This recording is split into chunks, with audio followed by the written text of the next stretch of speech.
నమస్తే, good morning. ఈ రోజు వార్తల్లోని ముఖ్యాంశాలు.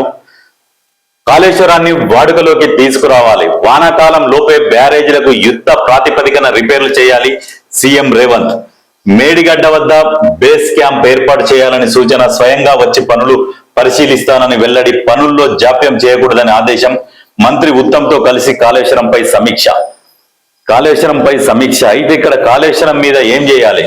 3 బ్యారేజీలకు మరమ్మతులు. ఎన్డీఎస్ఏ సూచనల మేరకు రిపేర్స్. నేషనల్ డ్యామ్ సేఫ్టీ అధికారుల సూచన మేరకు రిపేర్లు చేయాలి. మేడిగడ్డ వద్ద 500 బోరుబావులు తవ్వాలి. కాళేశ్వరం ప్రాజెక్టుపై సమీక్షలో సీఎం రేవంత్ రెడ్డి. ఎవరో చేసిన పాపాన్ని సరిదిద్దుతందుకు ఇప్పుడు నానా తిప్పల పడాల్సి వస్తుంది. దానికోసం సమీక్షలు, మంత్రివర్గ సమావేశం, దానికోసం సపరేట్ మళ్ళీ ఫండ్ కేటాయించడం, ఇవన్నీ జరుగుతుంది. ఒకరి కకృతి కోసం, కొంతమంది కాసుల కకృతి కోసం చేసిన పనుల కోసం కొత్తగా డబ్బులు ఖర్చు పెట్టాలి. అటువంటి పరిస్థితి ఇప్పుడు క్రియేట్ అయింది. మేడిగడ్డ అసలు ఏం గుంగలేదు, మేడిగడ్డ వల్లనే ఇవన్నీ అని అన్నారు. మరి నేషనల్ డ్యామ్ సేఫ్టీ అధికారులు ఏం చెప్పారు? 3 పిల్లర్లు కుంగిపోయినాయి, తక్షణం రిపేర్ చేయాలి. దానికి సంబంధించి 500 బోరుబావులు కూడా ఏర్పాటు చేయాలి. వాళ్ళ సూచనల మేరకే ఇవన్నీ జరుగుతుంది. మరి ఇవన్నీ ఈ అబద్ధపు అసత్యపు ప్రచారాలు ఎందుకు చేస్తున్నట్టు? ఎవరు? ప్రతిపక్షాలు. మేడిగడ్డ అనేది పనికి రాకుండా పోయింది. దాన్ని సరే ఉన్నది కదా, ఉన్నదాన్ని మరి 1,50,000 కోట్లు పెట్టిరు. కనీసం ఎంతవరకు పనికొస్తుంది, దాన్ని రిపేర్ చేస్తే చూద్దామని చెప్పేసి ఇప్పుడు దానికోసం మళ్ళీ సమావేశం ఏర్పాటు చేసి పనులు పూర్తిగా చేయండి, ఎంతవరకు పనికొస్తుందో చూద్దామని చెప్పేసి ముఖ్యమంత్రి రేవంత్ రెడ్డి గారు ముందుకు వచ్చిండు.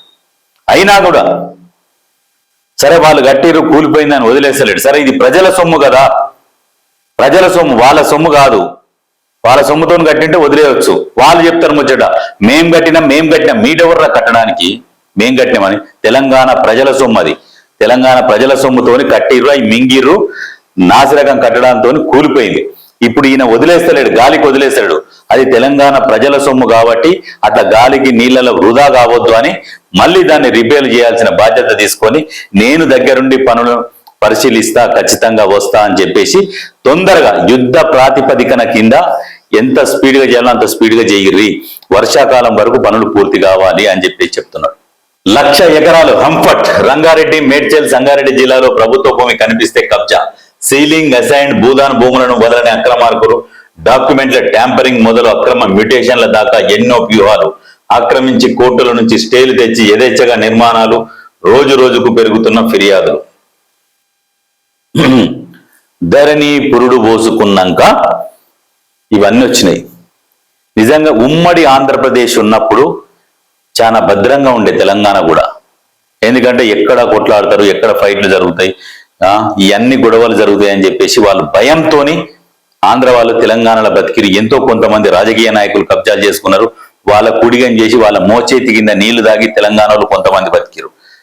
కానీ వాస్తవంగా తెలంగాణని కొట్లాడి తెచ్చుకున్న తెలంగాణని ఎవరు కొట్లాడిర్రు? తెలంగాణ ప్రజలు కొట్లాడితే తెలంగాణ వచ్చింది. ఎవడో గోసి కొట్టంగాడు ఒక్కడు కొట్లాడితే రాలే. తెలంగాణ ప్రజలు, విద్యార్థులు, ఉద్యోగులు, సబ్బండ వర్గాలు కొట్లాడితే వచ్చిన తెలంగాణ. ఎవడో సావు నోటే తలకాయ పెట్టిన ప్రచారం చేసుకుంటే వచ్చిన తెలంగాణ కాదు. అటువంటి తెలంగాణని ఆగం చేసిన ఒక దరిద్రమైన కుటుంబం బంగారు తెలంగాణ చేస్తామని చెప్పి ప్రజలకు ఆశ చూపి అధికారంలోకి వచ్చి తెలంగాణని ఆగం చేసిన కుటుంబం మాట్లాడుతుంది. అదే కుటుంబం ధరణికి పురుడు పోసి 1,00,000 ఎకరాలు మింగింది. భూమి లేనోని కూడా పట్టదారు పాస్బుక్లు ఇచ్చిన చరిత్ర, ఘనత బీఆర్ఎస్ పార్టీ వాళ్ళది. ఊనికి భూములు లేవు కానీ పట్టదారు పాస్బుక్లు ఉంటాయి.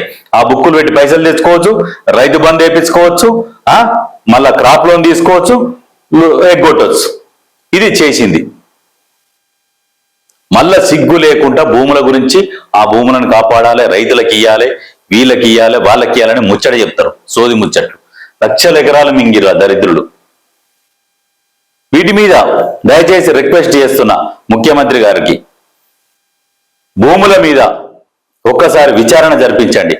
యాదగిరిగుట్ట భూములు 25,000 ఎకరాలు అక్కడ చుట్టుపక్కల ప్రభుత్వ భూమికి కనుమరుగైపోయింది. దేవుని భూములు కావచ్చు, భూదాన్ భూములు కావచ్చు, అసైన్డ్ భూములు కావచ్చు, ఇవన్నీ ప్రభుత్వ భూములు మొత్తం కబ్జాకు గురైన ఆ ఏరియాలో. దాని మీద విచారణ జరుపురు. దొంగలందరూ దొరుకుతారు.